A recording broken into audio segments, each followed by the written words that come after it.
అధికారంలోకి రాగానే ఉచిత పంటల బీమాను ఎగ్గొట్టిన చంద్రబాబు సర్కార్ ఏడాది తిరగకుండానే స్వచ్ఛంద పంటల బీమా పథకానికి సైతం మంగళం పాడేసింది.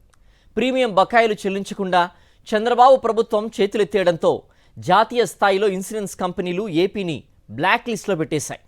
ప్రస్తుత రబీ సీజన్లో రైతులు కనీసం స్వచ్ఛందంగా ప్రీమియం చెల్లించకుండా కూడా అనుమతించడం లేదు. ప్రధానమంత్రి ఫసల్ బీమా యోజన పోర్టల్ను ఓపెన్ చేసేందుకు కూడా నిరాకరించాయి. వైఎస్ఆర్సీపీ హయాంలో 5 ఏళ్ల పాటు పైసా కూడా భారం పడకుండా రైతులకు అండగా నిలిచిన ఉచిత పంటల బీమా పథకాన్ని చంద్రబాబు సర్కార్ అధికార పగ్గాలు చేపట్టగానే అటకెక్కించేసింది. ఉచిత పంటల బీమాను ఎగరగొట్టేసి 2024 రబీ సీజన్ నుంచి స్వచ్ఛంద నమోదు బీమా పథకాన్ని తెరపైకి తెచ్చింది. రైతులను భాగస్వామ్యం చేయడం ద్వారా మెరుగైన రీతిలో పంటల బీమా అమలు కోసమే ఈ పథకాన్ని తెచ్చామంటూ నమ్మబలికింది. అయితే ప్రీమియం భారం భరించలేక 80% పైగా రైతన్నలు పంటల బీమాకు దూరమైపోయారు. రబీ 2024-25 సీజన్ నుంచి శ్రీకారం చుట్టిన స్వచ్ఛంద బీమా పథకంలో చేరేందుకు ప్రీమియం భారం కారణంగా రైతన్నలు ఆసక్తి చూపకపోవడంతో 48 లక్షల ఎకరాలకు గాను 9.92 లక్షల ఎకరాలలో సాగైన పంటలకు మాత్రమే బీమా కవరేజ్ దక్కింది. 40 లక్షల మంది రైతులకు గాను 7.64 లక్షల మంది మాత్రమే బీమా చేయించుకోగలిగారు. ఇక ఖరీఫ్ 2025 సీజన్లో దాదాపు 72.9 లక్షల ఎకరాల్లో పంటలు సాగవగా 19.58 లక్షల ఎకరాలకే బీమా కవరేజ్ లభించింది. దాదాపు 50 లక్షల మంది రైతులు పంటలు సాగు చేయగా కేవలం 19.4 లక్షల మంది మాత్రమే పంటలకు బీమా ప్రీమియం చెల్లించగలిగారు.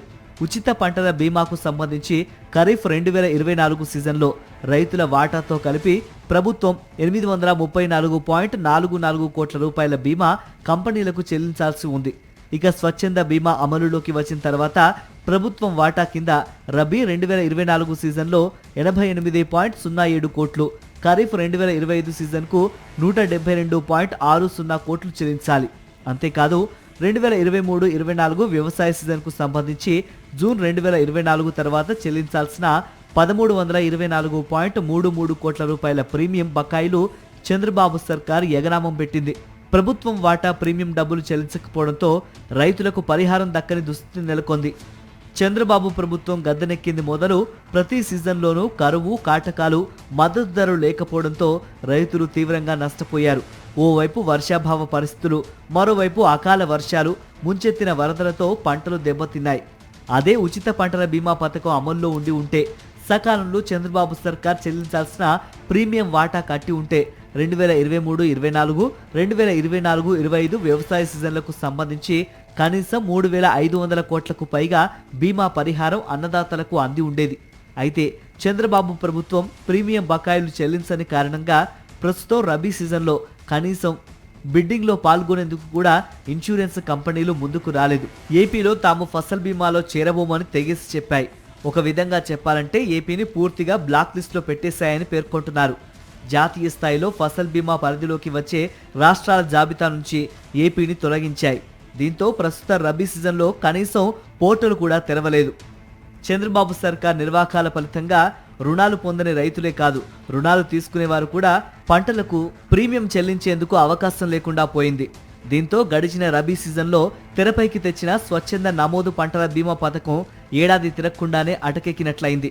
దేశంలో ఎక్కడా లేని విధంగా రైతులను పంటల బీమా పరిధిలోకి రాకుండా చంద్రబాబు ప్రభుత్వం దగా చేసింది.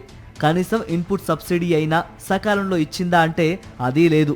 19 నెలల్లో కరువు బకాయిలతో సహా 1,100 కోట్లకు పైగా ఎగనామం పెట్టింది. ఉచిత పంటల బీమా పథకాన్ని ఎత్తివేయడంతో తాము తీవ్రంగా నష్టపోతున్నామని, చంద్రబాబు సర్కార్లో తీరని అన్యాయం జరుగుతోందని రైతులు మండిపడుతున్నారు.